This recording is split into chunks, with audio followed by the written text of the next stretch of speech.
Hi, beautiful people. I'm going to talk about strength today. Strength on multiple levels. We often think of strength as being physical strength, right? Especially if you're a macho guy or gal and you love working out, and that's fabulous.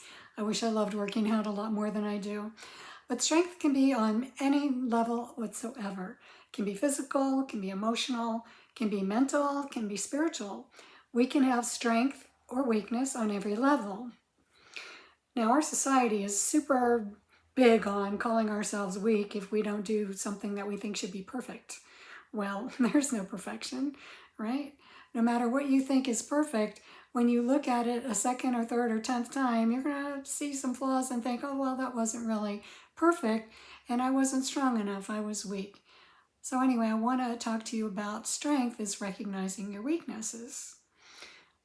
Does that sound like strength to you? Recognizing your weaknesses? That can be a good first step.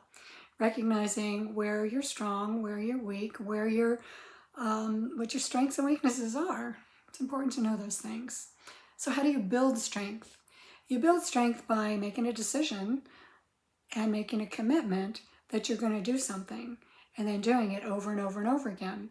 Just like going to the gym and lifting weights and, increasing the amounts of weights that you lift or the number of reps and continuing to increase to build strength. Same can be said for emotional strength. That's not something people normally think about. But if you have high anxiety, let's take that for an example, because a lot of my clients have a lot of anxiety and think that they're weak, think that they need more strength to be less anxious. I agree with that. I think it's really good to learn to get a handle on your anxiety. But if you slip and if you feel highly anxious or if you have a panic attack, there's no point in beating yourself up and saying that you're weak. Saying that you're weak actually weakens you. The way you talk to yourself is really important. So you want to make sure that you speak to yourself in positive language, not negative language. It would be better to say, I made a mistake, I'm going to try again, I'm going to do better next time, than, oh man, what a F up you are. I just can't get this. I'll just never get this. And all those kinds of ways that we beat ourselves up. Those are weaknesses when we beat ourselves up, when we focus on our negatives. So emotional strength comes from focusing on the positive, doing things to release the negative energy that's been built up and stored and suppressed and all those things. As a counselor, I teach many different skills to my clients when they have anxiety or any other problem. And one of the skills that I teach is EFT. Now you can go online and you can learn from a bunch of experts on YouTube how to do EFT. And I would totally encourage you to do that.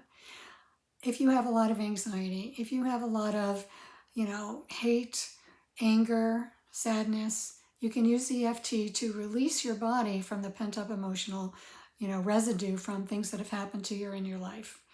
You have been a victim in your life, but you don't have to continue to victimize yourself, and you don't have to continue to think of yourself as a victim, because thinking of your victim weakens you. To become strong, you have to say, okay, I was a victim. I'm sorry that happened. I don't want to put myself in that position again. I'm going to learn how to protect myself. I'm going to learn how to shore up my love for myself and my confidence in myself and do whatever I can to feel good about myself. That's part of being strong. That is strength. So what I've been talking about is strength on multiple levels. Strength physically, emotionally, subconsciously, mentally, and spiritually. Now, how do you become strong spiritually, you might ask? Well, there's a number of ways. As spirit, as soul, you're already strong. You're already a child of God, and you can't get any stronger than that. But as that comes through your mind, and as that is manifested in your day-to-day, you may not feel spiritually strong. So I'll just give you one tip in this particular video, and that would be to focus on being present, letting go of all of your machinations and your thinking, especially your negative thinking, and just move back into your heart. I'm a big proponent of living in your heart as much as possible. Our brain is a wonderful tool. It's not who we are. Our soul is who we are, and we have a mind, we have a heart, we have emotions, we have a body, and we can use them in ways that strengthen us. So if you want to know more about that, I write about that in my books and my blogs and my course, Essential Mastery, and I'd be very happy to work with you if you need extra help on that.